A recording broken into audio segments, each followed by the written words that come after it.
La historia se construyó sobre fechas, batallas y nombres de héroes, pero hay momentos que no encajan, eventos que desafían las leyes del tiempo, del sentido común y de la lógica humana, hechos tan absurdos, tan imposibles, que si los vieras en una película dirías, esto no pudo haber pasado. Pero no estás viendo ficción. Lo que estás a punto de escuchar ocurrió. Un barco que navegó sin alma, una explosión que arrasó sin tocar tierra y una avalancha dulce que mató más que una tormenta. Hoy en Hechos X vas a descubrir que lo más perturbador de la historia no son las guerras ni los imperios, sino esos episodios que nadie puede explicar del todo. Porque cuando la realidad se comporta como un guión, quizás es porque alguien lo está escribiendo. Hay embarcaciones que naufragan, otras que se hunden, pero hay una que regresó vacía, como si el mar la hubiera devuelto sin alma. A fines de 1872, en las aguas del Atlántico Norte, un navío solitario cortaba el horizonte. Las velas ondeaban con lentitud, el timón giraba sin manos y el casco crujía como si aún respirara. No había señales de lucha, ni tripulantes a la vista. Solo un silencio espeso, imposible de explicar. Era el Mary Celeste, un bergantín estadounidense que había zarpado rumbo a Génova con una carga de alcohol industrial. Viajaban a bordo el capitán Benjamin Briggs, su esposa, su hija pequeña y una tripulación experimentada. Pero 10 días después, fue encontrado a la deriva, sin nadie a bordo. La comida estaba servida, el cuaderno de bitácora intacto, los botes salvavidas ausentes. Parecía como si hubieran salido un instante y nunca regresado.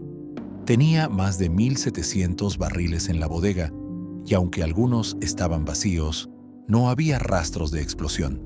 No había señales de lucha, sangre ni objetos robados. Los relojes estaban parados, los instrumentos náuticos mal colocados, el cargamento de alcohol casi intacto. Y lo más extraño, la nave estaba en condiciones óptimas para navegar. Lo tenía todo, menos vida. Las teorías no tardaron. Motín, piratas, tormentas repentinas, incluso abducción. Pero ninguna encajaba del todo. Algunos marinos afirmaban que el barco estaba maldito, otros que su tripulación vio algo que no debía verse. Dicen que al abordar el navío, los rescatistas sintieron un escalofrío. Uno describió la atmósfera como tan densa que era como entrar en una iglesia abandonada. Nadie jamás encontró a los desaparecidos. Ni una pista, ni una señal.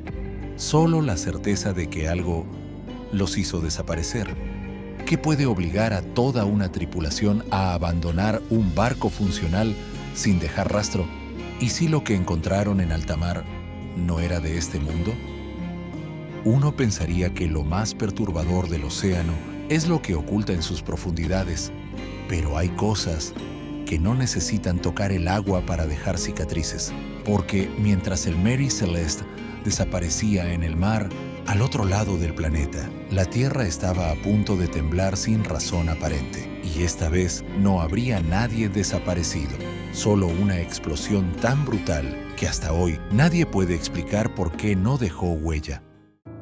Algunas amenazas se ven venir, otras solo se sienten, y cuando llegan, no dejan cuerpo ni huella, solo vacío. En lo profundo de Siberia, donde el bosque parece eterno y la niebla duerme sobre los árboles, hubo una mañana en la que el cielo cambió de idioma. Los animales huyeron, el aire se partió en un rugido y la luz se volvió imposible de mirar. Era el 30 de junio de 1908. Una bola de fuego cruzó el cielo a más de 27,000 kilómetros por hora. Testigos en aldeas remotas vieron cómo la atmósfera se encendía, como si el sol hubiese explotado antes de tiempo. Algunos cayeron de rodillas, otros huyeron al bosque. Todos sintieron que algo había cruzado un umbral que no debió tocarse.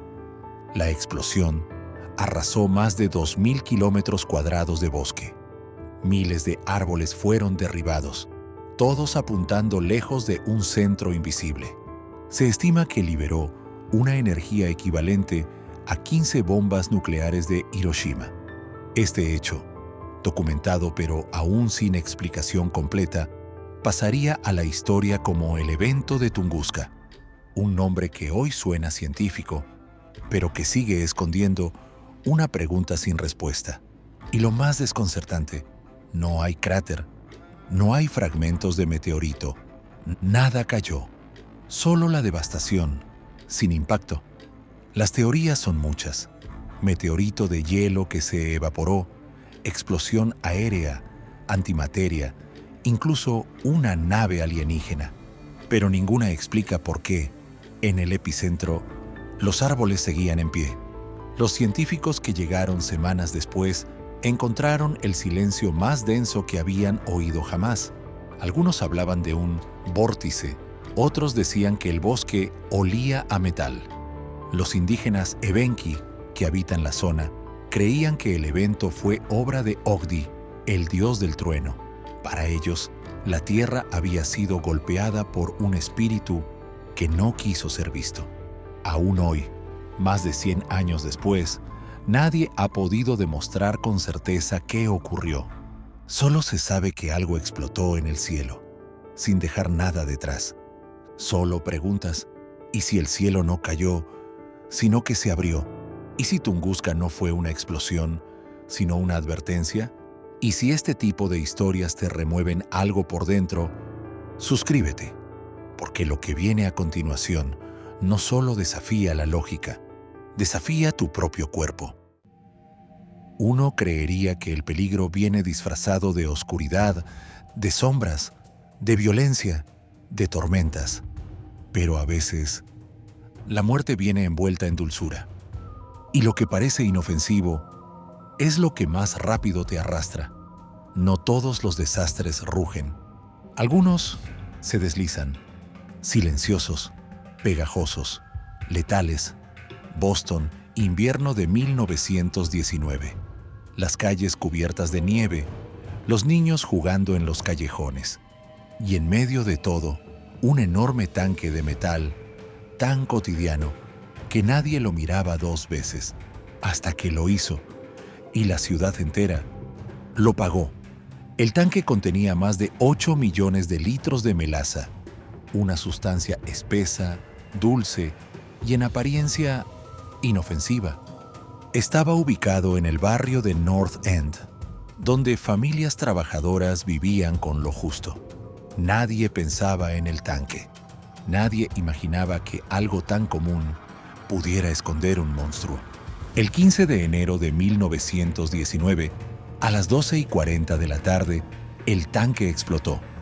Una ola de melaza de más de 10 metros de altura. Avanzó por las calles a 56 kilómetros por hora, arrasando todo a su paso. Caballos, niños, carros, casas, postes de luz. Todo quedó cubierto en una masa marrón, pegajosa, imparable. Este evento pasaría a la historia como la gran inundación de melaza. Murieron 21 personas. Más de 150 quedaron heridas. Y la ciudad tardó meses en limpiar las calles. Pero algunos dicen que el olor nunca se fue del todo. Algunos testigos aseguraron haber escuchado un crujido metálico, seguido de un gemido, como si el tanque hubiera exhalado. Y cuando todo terminó, lo que quedó fue un silencio espeso, una calma que parecía tragada por la propia melaza, cuerpos atrapados bajo capas dulces que se endurecieron al contacto con el aire, cadáveres que no pudieron recuperarse hasta días después, y calles enteras marcadas para siempre. Lo más perturbador es que todo pudo evitarse. El tanque presentaba fallas estructurales, pero nunca fue inspeccionado con rigor. Era barato, rendía, funcionaba, y eso bastaba hasta que dejó de hacerlo. Semanas después del desastre, cuando por fin limpiaron las alcantarillas, encontraron ratas, gatos y hasta perros completamente petrificados en melaza endurecida, algunos aún con los ojos abiertos. Y si lo verdaderamente peligroso no es lo que nos amenaza abiertamente, sino lo que se esconde en lo que consumimos cada día, y justo cuando pensabas que ya lo habías visto todo, te dejamos un hecho X adicional, uno que nadie puede explicar, uno que podría hacerte dudar de qué tan seguros estamos realmente en este mundo. Ocurrió en 1930 en los territorios helados del norte de Canadá. Un cazador inuit llamado Joe Labelle buscaba refugio al caer la noche. Conocía un pequeño asentamiento llamado Anjikuni, donde solía encontrar hospitalidad. Pero al llegar, lo encontró vacío, las fogatas aún encendidas, los alimentos servidos, las armas descansando sobre las puertas como si nadie pensara huir. No había cuerpos, no había señales de violencia, solo ausencia total. Más de 30 personas desaparecidas, de un momento a otro. Incluso los perros de trineo fueron encontrados muertos, atados, como si hubieran sido abandonados durante días. Y lo más perturbador, las tumbas del pequeño cementerio estaban abiertas. Desde adentro, las autoridades no encontraron huellas, rastros ni explicaciones. El hielo no mentía. Nadie había escapado. Y el poblado simplemente dejó de existir. Los ancianos inuit decían que en ciertas noches el cielo sobre Anjikuni parpadeaba, no como estrellas, sino como ojos, y que antes de desaparecer, los habitantes habían oído un canto. Venía del lago, uno que no debía escucharse. Hasta hoy, los pocos que se atreven a hablar del caso dicen lo mismo. Anjikuni no se fue. Fue llevado, y si ese lugar fue elegido, ¿qué lo detendría de elegir el siguiente? Tal vez el mayor misterio no está en lo que vimos, sino en la necesidad que tenemos de entenderlo todo. Buscamos explicaciones, patrones, causas, pero hay cosas que no quieren ser entendidas, solo sentidas, porque detrás de cada hecho imposible hay un eco que nos confronta, un reflejo de lo que no aceptamos de este mundo o de nosotros mismos. Quizás por eso nos atraen tanto estos relatos, porque tocan algo primitivo, incómodo y profundamente humano. Y al final, lo que parece un dato curioso puede ser una grieta en la realidad, una grieta por donde se cuela lo que siempre estuvo ahí, esperando. ¿Cuál de todos estos hechos te dejó más incómodo? ¿Con cuál sentiste que algo no encajaba del todo? Déjalo en los comentarios, porque lo que tú percibes puede ser justo lo que otros temen mirar. Y si quieres seguir explorando eso que no debería existir, eso que desafía las reglas sin pedir permiso, suscríbete, porque esto solo acaba de comenzar. Esto es Hechos X.